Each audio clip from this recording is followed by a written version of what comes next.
Hello, and welcome to this quick video. I'm going to talk about building a brand footprint and how you can use content to grow your brand. Now, a lot of people ask me all the time, what's the best way to grow a brand? And my view on this is that building a brand comes from selling more stuff and engaging with more people more often. And quite often I'll discuss this customer experience loop, which we also discussed in another video linked somewhere on this page. So when people are engaging with you, they're in one of four mindsets. They're in their research phase, they're in their validation or verification phase, and they're in their purchase phase. Or finally, they're kind of in there, I'm really happy and I want to share my experience.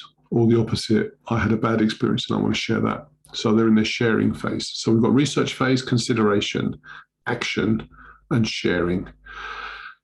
And you need to decide when you're creating a content plan and a content strategy, which phase is your content serving the most? Now, it is possible for an engagement and interaction to serve more than one phase at once, but the primary reason people are coming to that content is for one of these four areas.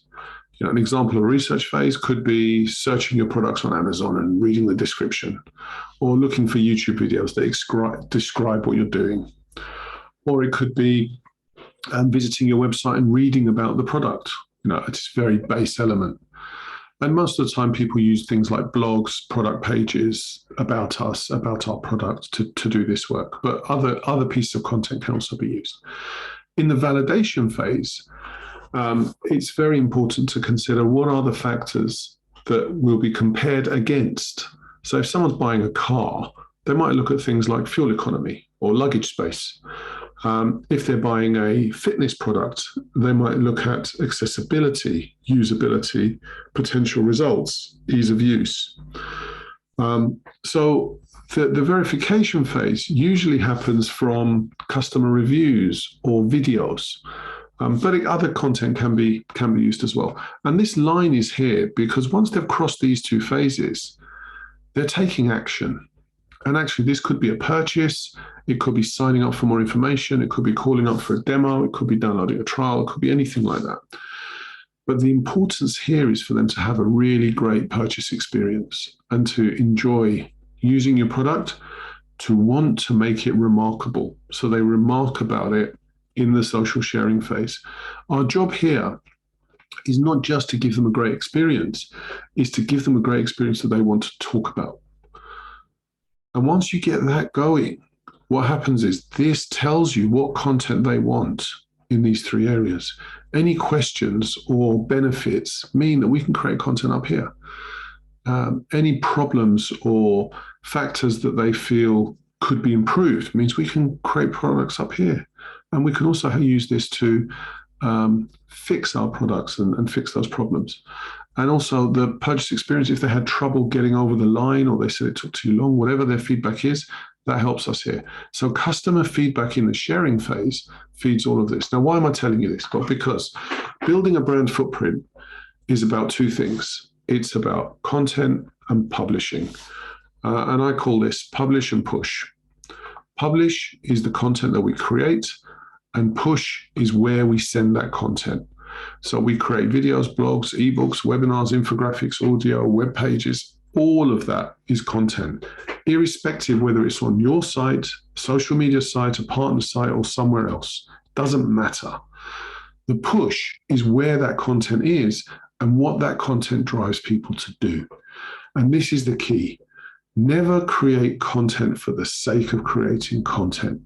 Every piece of content needs to have a purpose, very clear purpose that's pushing people to do something that fits into one of these sections on this graph. So when you think about your content that way, you're publishing it and you're pushing it using your PPC, your SEO, your remarketing ads, social media, all of that. And we're pushing content from two places, from our website out to social media and other locations, sending people to places where they can engage with us in different ways.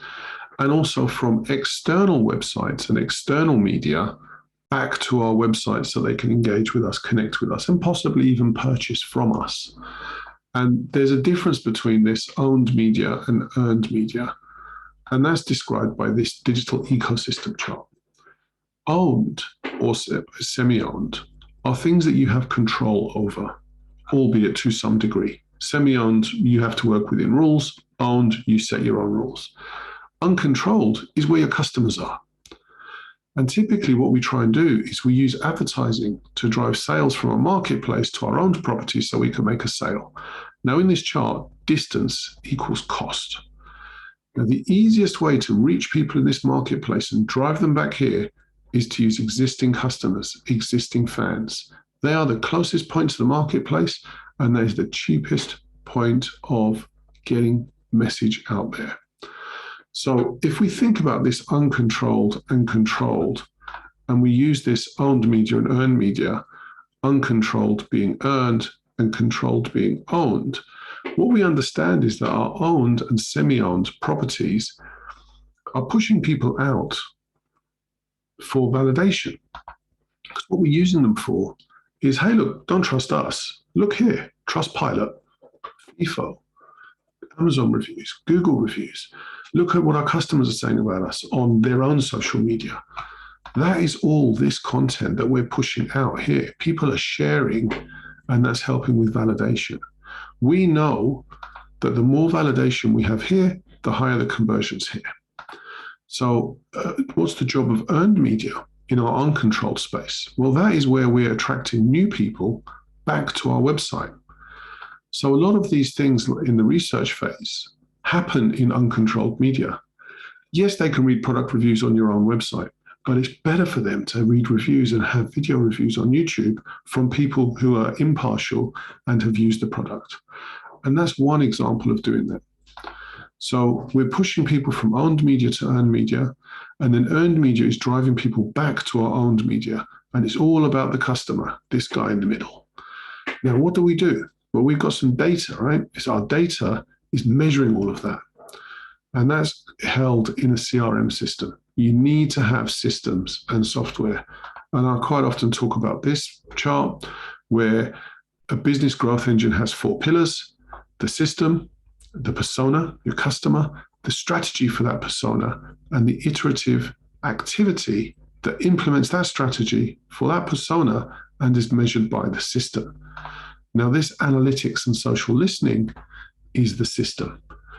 And if you don't have this system in place, you can't measure the size of your brand footprint. You can't measure the growth of your brand. You don't know what's working. You're flying blind. So what we need to do before we start thinking about any of this stuff is work out who this guy is and how we're going to measure the brand footprint. We have to build our system and our persona. Only when we've done these two can we create a strategy that's relevant for that persona and then execute on it. And that's why this is all important. Because once you start executing this stuff at the top, you need your system to tell you, well, what channels are working really well? And what kind of content is working really well? What are the images that are helping my ads convert? And what's the ad platform that's working best for me at the moment with that creative? This is not to say it's a clear and defined answer. It's all iterative. So the more content we produce and the more content we put out there across these areas, the bigger our brand footprint goes and the more we learn about what our customer actually wants. And our job is to get this cycle spinning as quickly as possible with loads of content out there that's constantly driving people to validate. The more people we get into this section, the more people will get into this section. And then the job is to increase the conversion rate between these two. We can only do that by listening to what people are saying about us and about our competitors. Hope that's helpful. Hope you enjoyed that. Any questions? Just let me know.